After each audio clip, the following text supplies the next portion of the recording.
আসসালামু আলাইকুম সবাইকে। লাইফস্টাইল উইথ বউ শাশুড়ি পেজে আপনাদের সবাইকে স্বাগতম। আশা করছি সবাই ভালো আছেন। আজকে নিয়ে এলাম সামুদ্রিক মলা মাছের চচ্চড়ি। আচ্ছা, ছোট মাছের চচ্চড়ির জন্য আমি প্রথমেই একটা ফ্রাই প্যান নিয়ে নিয়েছি। সেখানে আমি বেশ খানিকটা তেল দিয়ে দিচ্ছি 1/3 কাপ পরিমাণ তেল। এবার এখানে পেঁয়াজ দিয়ে দিচ্ছি। পেঁয়াজটা একটু বেশি করে দিব। কাঁচা ভাবটা যাওয়া পর্যন্ত আমি পেঁয়াজটাকে একটু ভাজতে থাকবো। পেঁয়াজের কালারটা আমার চেঞ্জ হয়ে আসছে। এই পর্যায়ে আমি সকল গুঁড়া মশলাগুলো দিয়ে দিচ্ছি। 1/2 টিস্পুন দিয়ে দিচ্ছি হলুদের গুঁড়া, 1 টিস্পুন দিয়ে দিচ্ছি লাল মরিচের গুঁড়া, 1/2 টিস্পুন দিয়ে দিচ্ছি ধনিয়ার গুঁড়া। যেহেতু এটা একটু ঝাল ঝাল করবো আর ছোট বাচ্চারা খেতে পারবে না, যেহেতু কাটা আছে, ছোট বাচ্চারা তো এত ছোট মাছ খেতে পারে না, তো সেই জন্য আমি এখানে একটু ঝাল বাড়িয়ে দিচ্ছি। বেশ কয়েকটা কাঁচামরিচ কেটে দিয়ে দিচ্ছি। আপনারা লাইফস্টাইল উইথ বউ শাশুড়ি পেজের পাশে থাকবেন। আমাদের ইউটিউব চ্যানেল সাবস্ক্রাইব করতে ভুলবেন না এবং আমাদের পেজে লাইক, কমেন্ট ও শেয়ার দিয়ে আমাদের পাশে থাকবেন। আর সাবস্ক্রাইব করে কিন্তু আপনারা নোটিফিকেশন আইকনটি অন করতে ভুলবেন না, তাহলে আপনারা আমাদের যে কোনো ভিডিওর নোটিফিকেশন সবার আগে পেয়ে যাবেন। এবার আমি মশলাটা একটু নেড়েচেড়ে মিশিয়ে নিব। তারপর আমি মলা মাছগুলো দিয়ে দিব। আপনারা কে কীভাবে চচ্চড়ি করেন সেটা কিন্তু জানাবেন। এক এক অঞ্চলে এক এক জায়গায় এক এক রকমভাবে করে। আমি যেভাবে করি আমি সেটা দেখাচ্ছি আপনাদেরকে। আপনারা কিভাবে করেন সেটাও আমাদেরকে বলবেন। হয়তো আপনাদেরটাও হয়তো খেতে অন্যরকম লাগবে, তো আপনারা আমাদের সাথে শেয়ার করবেন যে আপনারা কিভাবে করেন। মশলাটা একটু মিশে আসার পর আমি এখানে ছোট মাছগুলো দিয়ে দিচ্ছি। ছোট মাছগুলো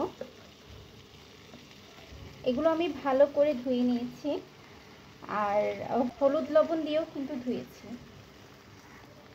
এখন একটু মিশিয়ে নিব।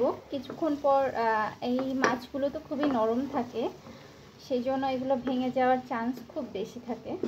তো আমি এখন একটু মিশিয়ে নেড়েচেড়ে একটু মিশিয়ে নিচ্ছি। আচ্ছা, লবণ দেওয়া হয়নি, আমি লবণটা দিয়ে দিচ্ছি পরিমাণ মতো লবণ।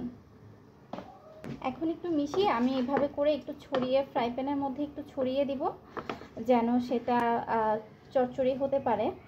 আর বেশি নাড়াচাড়া করা যাবে না, যেহেতু মাছ নরম থাকে, তো সেই জন্য যতটুকু কম নাড়াচাড়া করা যায়, মাছগুলোকে যতটুকু কম নাড়ানো যায় সেভাবে করে নেড়ে নেড়েই এই চচ্চড়িটা করা লাগবে।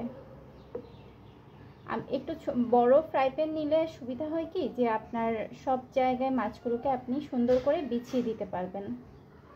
আমি এভাবে করে মাছগুলো বিছিয়ে দিচ্ছি। এখন আমি এটা ভালোভাবে নাড়াচাড়া করব না, আমি এটা কিছুক্ষণ রেখে দিব।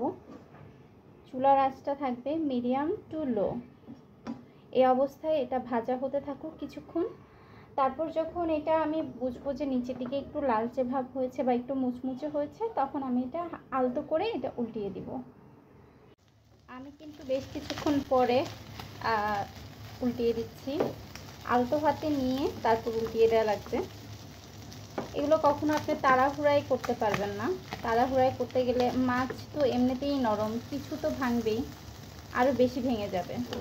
আমি এভাবে করে আস্তে আস্তে করে উল্টিয়ে দিচ্ছি, যেন অপর পাশটাও একটু মুচমুচে হয়। দেখুন অনেকটুকু কিন্তু লালচে হয়ে এসেছে আমার।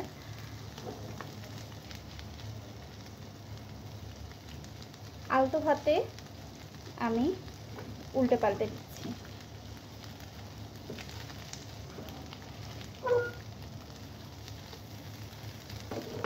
এভাবে করে দেওয়ার কারণে আপনার কিন্তু মাছ কিন্তু মোটামুটি অক্ষতই আছে। আমার শুধু এই মাছটা একটু ভেঙেছে, বাকিগুলো অক্ষতই আছে।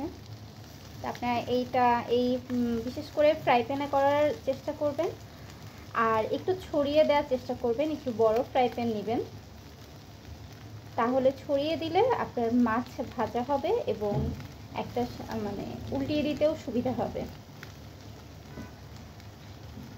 আমার উল্টিয়ে দেওয়া শেষ। এবার আমি আরও 5-7 মিনিটের মতো মিডিয়াম লো আছে ধুয়ে রাখবো, তারপর মোটামুটি হয়ে যাবে। আমার মাছের চচ্চড়ি কিন্তু হয়ে গিয়েছে, আমি আরেকবার উল্টিয়ে দিয়েছিলাম। আর খাওয়ার সময় তো কিছুটা গরম হবে, তো তখন আর একটু ভাজা ভাজা হবে। আচ্ছা, এগুলো কিন্তু এমনিতেই খাওয়া যায়, খুব মজার খেতে। আপনারা এভাবে করে মাছের চচ্চড়ি ট্রাই করবেন, দেখবেন আপনাদের কেমন লাগে। আর লাইফস্টাইল উইথ বউ শাশুড়ির পাশে থাকবেন, আমাদের সাথে থাকবেন, আমাদের জন্য দোয়া করবেন। আর আপনারা সবাইও ভালো থাকবেন, আমাদের জন্য দোয়া করবেন। আল্লাহ হাফেজ, আসসালামু আলাইকুম।